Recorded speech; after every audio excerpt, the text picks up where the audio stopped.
Islamic calendar के द्वार से एक महीना है रमज़ान, जो इस्लामिक कैलेंडर का 9वां महीना है, 9th मंथ है ये, जिसमें रोज़ा रखना फ़र्ज़ है, यानी बिल्कुल मैंडेटरी है। फिर वही बात उन तमाम लोगों के लिए जो बालिग हों, आक़िल हों और जो किसी बड़ी बीमारी का शिकार ना हो, उन तमाम लोगों के लिए रोज़ा रखना फ़र्ज़ है। अब रोज़े के हवाले से 2-3 बातें बहुत इंपॉर्टेंट। पहली इंपॉर्टेंट बात तो ये है कि रोज़े को या रोज़ा को अरबी में सौम कहते हैं। सौम, इंग्लिश में आप इसको फास्ट कहते हो, हिंदी में आप इसको व्रत कहोगे। ये बड़े कमाल की बात है कि दुनिया की कोई भी रिलीजन ऐसी नहीं है जिसमें कि रोज़े कॉन्सेप्ट में ना हो, यानी फास्टिंग का या व्रत का कॉन्सेप्ट ना हो। हर जगह है, अलग अलग तरीक़े से है, लेकिन सबसे स्ट्रिंजेंट, सबसे टफ, सबसे सख्त जो रोज़े का कॉन्सेप्ट है और रखने का तरीक़ा है, वो मुसलमानों में है, इस्लाम के मानने वालों में है। यहाँ एक बात मुझे बहुत इंपॉर्टेंट याद आ रहा है अभी कि एक बहुत बड़े साइंटिस्ट जिनको 2016 में नोबेल प्राइज़ मिला मेडिसिन में, योशिनोरी ओशुमी 2016 में इनको नोबेल प्राइज़ मिला था मेडिसिन में। जापानीज साइंटिस्ट हैं। इन्होंने अपनी एक जो तहकीक दी, एक साइंटिफिक जो रिसर्च दिया था, वो ये था कि अगर कोई इंसान 10 से 12 घंटे लगातार भूखा रह जाए, 20 दिन 25 दिन के आसपास, तो उसके बॉडी के अंदर बनने वाले जो कैंसरस सेल्स हैं उनको बॉडी खुद खा जाएगी। इसको ऑटोफैगी कॉन्सेप्ट कहते हैं। तो ऑटोफैगी भी कहते हैं, ऑटोफैजी भी कहते हैं, ठीक है। तो इसके माने ये होता है कि आपके बॉडी में कोई अगर कैंसरस सेल्स कहीं बन भी रहे हैं तो उनको आपकी बॉडी खुद खा जाएगी अगर आप जो है 10 से 12 घंटे भूखे रह जाएं।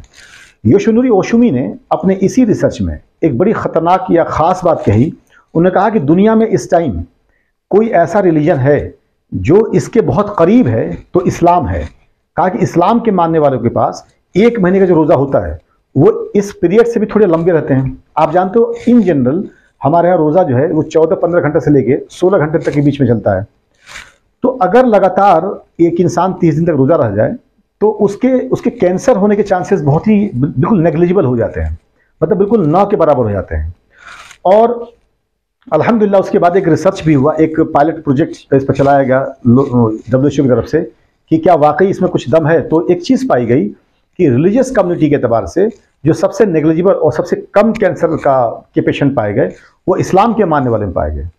बड़े कमाल की बात यह है कि 2016 के बाद से जिन लोगों तक भी ये इन्फॉर्मेशन पहुँची, मुसलमानों की ख़ास तौर से मैं बात कर रहा हूँ मैं, तो वो बेचारे अब रोज़ा रखने लगे। देखिए, रोज़ा हमें इसलिए नहीं रखना है कि इसके फिज़िकल फ़ायदे क्या मिलेंगे।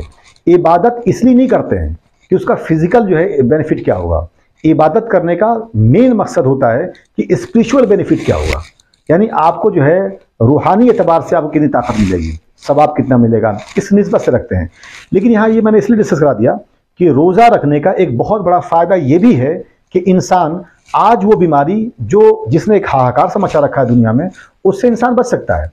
तो मैं बता ही रहा था कि बहुत से ऐसे लोग थे जो नहीं रखने वाले भी थे, अब वो भी बेचारे साइंटिफिक ये जो आपका रिसर्च हुआ इसके बुनियाद पर रखने लगे। तो कोशिश ये करिए कि रोज़ा जब भी रखना हो तो वो आप स्पिरिचुअल बेनिफिट की वजह से रखें, फिजिकल जो है उसके एस्पेक्ट को लेकर न रखा जाए इसको। अभी आप जानते हो कि 1 महीने के बाद रोज़ा आने वाला है और मेरी आप सबसे गुजारिश होगी, जो लोग बालिग हैं, जो सेहतयाब हैं, फिट हैं, यानी स्वस्थ हैं, वो रोज़ा जरूर रखें। ये बहुत ही फ़ायदेमंद चीज़ है। इसके 2 बड़े फ़ायदे हैं।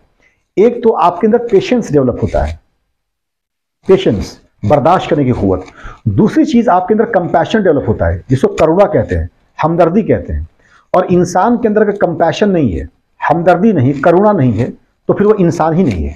एक इंसान को वाकई इंसान बनने के लिए ज़रूरी है कि उसके अंदर कंपैशन हो, करुणा या आपके हमदर्दी हो, दूसरों की तकलीफ़ को तकलीफ़ समझ सके। क्यों ये पैदा होता है?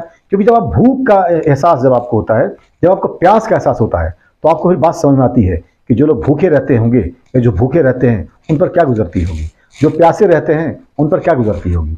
और स्पिरिचुअली अगर देखा जाए तो इसका बड़ा फ़ायदा ये होता है कि आपके अंदर तकवा डेवलप होता है। तकवा मतलब अल्लाह से एक खौफ कायम होता है। क्यों? क्योंकि ऐसा अमल है, अगर आप खुदा न खास्ता चुपके चोरी से कुछ खा लेना चाहें तो खा भी सकते हैं, लेकिन आप नहीं खाते हैं क्योंकि आपको ये एहसास होता है कि कोई है जो आपको देख रहा है। ये एहसास फिर आपको एक अच्छा इंसान बनाता है। इसलिए रोज़े का रखना बड़ा ज़रूरी है। इस सेगमेंट में 5 पिलर्स ऑफ इस्लाम में जो 5वीं चीज है वो हज है। अच्छा, हज बड़े कमाल की चीज है। हज के लिटरल मीनिंग जो होते हैं वो जियारत के होते हैं, सीइंग समथिंग के होते हैं, किसी चीज को देखने के मुराद से हज है, जियारत। अब ये कमाल की बात या बहुत बड़ी बात अपने आप में, मैंने आपसे कहा कि हज बहुत इंटरेस्टिंग या बड़ी बात अपने आप, बहुत बड़ी चीज रखती है अपने आप में। वो क्यों? क्योंकि एक बात तो ये पहले बात ये समझनी जरूरी है कि हज होता कब है। तो इस्लामिक कैलेंडर का जो आखिरी महीना होता है, जिसको आप जिल हज कहते हैं, जिल हज के 8 तारीख, 9 तारीख और 10 तारीख, यानी 8, 9 और 10 जिल हज, इसी के दरमियान हज होता है। इसके अलावा अगर जो चीज़ वहाँ की जाती हैं, जो काम किए जाते हैं, वो आप इन 3 दिनों के अलावा, यानी जिलहज का 8, 9 और 10 के अलावा आप अगर सालों भर करते हो तो उसे उम्रा कहते हैं, हज नहीं कहते हैं। ठीक, ये पहली बात। दूसरी बात, हज एक ऐसी चीज़ है जहाँ पर अल्लाह तबारक व तआला पूरे दुनिया को समेटता है एक शहर में, जिसको मक्का कहते हैं। इसलिए यहाँ पर एक बात याद रखिएगा कि मक्का को जो कुरान में एड्रेस किया गया है वो एज अ उम्मुल कुरा कहा गया है। के माने मदर के होता है, माँ के होता है, माता कह लीजिए आप, और कुरा जो होता है उसके माने हैबिटेशन के होता है, रहने की जगह होती है। उम्मुल कुरा से मतलब है mother of all the habitation, यानी सारे रहने की जगहों की माँ। कमाल की बात यह है कि अगर दुनिया में कोई एक जगह ऐसा है जहां पूरी दुनिया सिमट जाती हो तो वो मक्का है, जहां हज के दरमियान पूरी दुनिया। क्यों पूरी दुनिया? क्योंकि इस्लाम के मानने वाले हर रेस में है, हर नेशनलिटी में है, हर इलाके में है, हर जगह लोग हैं इस्लाम के मानने वाले। और वो जो भी इस्लाम का मानने वाला है, हर इंसान चाहता है कि वो हज कर सके। तो तमाम लोग जो पहुंचते हैं वो पूरी दुनिया से पहुंचते हैं। तो पूरी दुनिया कहीं सिमटती है तो मक्का है। कुरान ने मक्का को इसलिए उम्मुल खुरा कहा। और मक्के के अलावा कोई जगह है, सिटी ऑफ मक्का के अलावा, तो उस शहर का नाम फिर मदीना है, जहां लोग इकट्ठे होते हैं। खैर, अगली चीज हज के हवाले से, हज एक ऐसा अमल है, एक ऐसा इबादत है जहां पर अल्लाह सबको बराबर कर देता है। एक बात याद रखिएगा, इस्लाम ने मसावात का मैसेज दिया, समानता का, बराबरी का, इक्वालिटी का, कि सब बराबर है अल्लाह की निगाह में। डेली के तौर पर प्रैक्टिस करते हैं आप, 5 टाइम नमाज पढ़ते हैं, इन 5 टाइम में सब बराबर होते हैं। एक ही सफ में खड़े हो गए महमूद अयाज, न कोई बंदा रहा न कोई बंदा नमाज। आप जानते हो जब हम लोग सफों में खड़े होते हैं नमाज पढ़ने के लिए, जमात के साथ जो नमाज पढ़ी जाती है उसको कांग्रेगेशन कहते हैं। तो उसमें क्या होता है, अमीर इंसान हो, गरीब इंसान हो, सब एक साथ खड़े होते हैं। कोई किसी को आगे पीछे नहीं कर सकता है। जो पहले पहुंचा वो आगे बैठता, जो बाद में पहुंचा पीछे बैठता। बादशाह हो या गुलाम हो, एक साथ खड़े होकर नमाज पढ़ेंगे। यहां पर एक बराबरी अल्लाह तबारक व तआला कायम कर देता है। लेकिन इस बराबरी में एक चीज रह जाती है कि बहुत अमीर इंसान होगा तो उसका लिबास अच्छा हो सकता है, उसके कपड़े अच्छे हो सकते हैं। गरीब इंसान होगा तो फटा पुराना लिबास में हो सकता है। तो कम से कम आइडेंटिफिकेशन तो हो सकता है कि ये अमीर है या ये गरीब है। लेकिन अल्लाह तबारक व तआला एक ऐसा मौका भी देता है, एक ऐसा समय भी लाता है हज के टाइम, जो जिसको हज कहते हैं, जिसमें आप एहराम पहनते हैं। एहराम क्या होता है? एक वाइट लिबास होता है, एक वाइट कपड़ा होता है। मर्द के लिए नीचे एक धोती टाइप की चीज होती है, लुंगी, वो पहनते हैं, ऊपर एक कपड़ा पहनी जाती है। औरत का एहराम सिला हुआ होता है, लेकिन वो भी वाइट होता है। अब जिसको हज करना है, चाहे वो अमीर हो, चाहे वो गरीब हो, किसी मुल्क का बादशाह हो, किसी मुल्क का प्राइम मिनिस्टर हो, कुछ भी हो, और कोई इंसान बहुत गरीब है, कमजोर है, गुलाम है, कुछ भी हो, वो सारे लोग एक लिबास में हो जाते हैं, सारे लोग व्हाइट लिबास में हो जाते हैं। तो ये वो मौका है जिस मौके पर अल्लाह तबारक व तआला सबको बराबर कर देता है। आप जब हज करने जाओगे कभी इंशाल्लाह, जब अल्लाह आपको मौका देगा, जो लोग मुसलमान हैं मैं उनकी बात कर रहा हूं, तो आप देखोगे वहां किसी को आप आइडेंटिफाई नहीं कर पाओगे कि ये किसी मुल्क का हाकिम है, ये कहीं का एडमिनिस्ट्रेटर है, ये कहीं का बादशाह है, ये कहीं का प्राइम मिनिस्टर है, ये कहीं का गरीब है, ये कहीं का अमीर है। आप बता ही नहीं पाओगे। क्यों? सबका लिबास फिर एक होता है, वो लिबास व्हाइट होता है। ये हज के मौके पर होता है। तो इस्लाम ने 2 ऐसे मौके दिए, 2 ऐसी चीजें दी जहां पर कि सब लोग बिल्कुल बराबर हो जाते हैं। जैसे मैंने बताया आपको, नमाज में फिर भी एक फर्क ये रहता है कि लिबास का फर्क रहता है। हज एक मौका है जहां पर लिबास का भी फर्क खत्म हो जाता है। दुनिया में किसी मजहब के पास, ये जो अभी एग्जिस्ट करते हैं दुनिया में, किसी के पास भी ये निजाम नहीं है, ये सिस्टम नहीं है कि कोई ऐसा मौका है जहां पर सारे लोग एक जैसे हो जाए बिल्कुल, और पूरी नेशनलिटी इकट्ठी हो जाए, पूरी दुनिया एक जगह इकट्ठी हो जाए। ये सिर्फ और सिर्फ इस्लाम के पास है, और ये हज के मौके पर होता है। ठीक है। तो एक बात और हज के हवाले से ही, हज में एक बात और आपको जो याद रखनी है वो ये कि अगर प्रॉफिट मोहम्मद सल्लल्लाहु अलैहि वसल्लम की बात की जाए तो प्रॉफिट मोहम्मद सल्लल्लाहु अलैहि वसल्लम ने सिर्फ एक हज किया, सिर्फ एक हज। इसीलिए मुसलमानों पर जो हज फर्ज है वो सिर्फ एक फर्ज है, यानी जिनके पास ताकत है, जिनके पास पैसा है, उनकी बात कर रहा हूं मैं। जो बेचारे बहुत गरीब हों, जो ताकतवर नहीं है, जिनके पास पैसा ही नहीं है, तो उनके लिए फिर हज जो है उस तरह से फर्ज नहीं है। अगर वो नहीं करते तो कोई गुनाह नहीं होगा। लेकिन जो बड़े लोग हैं, जिनके पास पैसा हो, बहुत रुपया हो, अगर वो हज नहीं करते हैं तो फिर गुनाह का मामला है। और अगली बात कि हज के एतबार से जब बात की जाएगी तो हज एक ही फर्ज है। एक के बाद जितने हज करेंगे आप तो फिर नफली हज हो जाएंगे। वो फर्ज हज तो एक ही होगा जो पहला हुआ, ठीक है।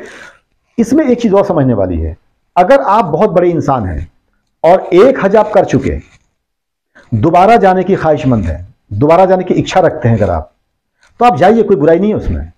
लेकिन अपने आसपास भी जरा देख लीजिए, कोई आपके रिश्तेदार में, कोई आपके करीबी में, कोई आपके दोस्तों में कोई ऐसा हो जो बहुत मजबूर हो, जिसको पैसे की बहुत ज्यादा जरूरत हो, किसी की बच्ची की शादी का मसला हो, किसी की तालीम का मसला हो। अगर ऐसे हालात हैं आपके इर्द गिर्द के लोगों को कि जो बहुत ही कमजोर और गरीब हों, तो बेहतर यह है कि वो नफली हज करने से कि उस हज का पैसा हम उनमें बांट दें। मैं कोई फतवा नहीं लगा रहा हूं, ठीक है, मैं अपनी एक राय दे रहा हूं आपसे। नफली हज है ना, फर्ज तो आप हज अदा कर चुके, ठीक है, तो ये हज का मामला है। तो हम अब तक आपसे जो डिस्कस कराया हमने, वो अरकान इस्लाम की 5 चीजें डिस्कस कराई। एक तो कलमा, दूसरी नमाज, तीसरी ज़कात, चौथी रोजा और 5वां हज। इसके नंबरिंग को भी याद रखना है, क्योंकि कभी कभी जो क्वेश्चंस बनते हैं वो नंबरिंग पे बन जाते हैं कि ज़कात किस नंबर पर आता है, हज किस नंबर पर आता है। एक बात। दूसरी बात, जैसे हमने आपसे बताया, अब ये करने की चीजें थी जो आप देख रहे हो। नमाज पढ़ोगे दिखता है, रोजा, अगर हज ज़कात दोगे, ज़कात जो है खुलेआम देने का हुक्म है, कोई बुराई नहीं है, ताकि दूसरे लोग भी उससे सबक लें और बढ़ के ज़कात दें। रोजा रखता है जो इंसान, तो जो वाकई रोजा रखते हैं उनको दिख जाते हैं, समझ में आती बात है कि रोजा रख रहे हैं। हज जब करते हो आप तो वो भी दिखती चीजें हैं। कलमा जो पढ़नी थी तो वो भी आपको जबान से ही पढ़नी है, अगर आप जो है गूंगे नहीं है तो कहने का मतलब ये था, ये करने की चीजें थी इबादत की।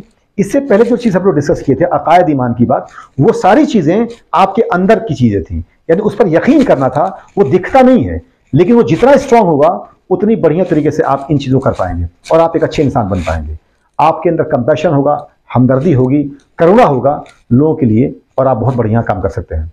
आप लोगों का बहुत बहुत शुक्रिया हमारे इस चैनल पर विजिट करने के लिए। और जो लोग अभी नए आए हों तो इसको लाइक और सब्सक्राइब जरूर करें, और अपने अपने कमेंट आप ज़रूर किया करें। लाइक के साथ साथ जो भी इसमें कुछ कमी ज़्यादा हो रही हो वीडियो के एतबार से या इन्फॉर्मेशन पहुंचाने के एतबार से, क्या कमी रह जा रही है, उसके बारे में आप लोग जो कमेंट जरूर करें, ताकि मैं इसको और बेहतर कर सकूं, ताकि हम और अच्छे तरीके से आप तक प्रेजेंट कर सकें। आप लोगों का बहुत बहुत शुक्रिया।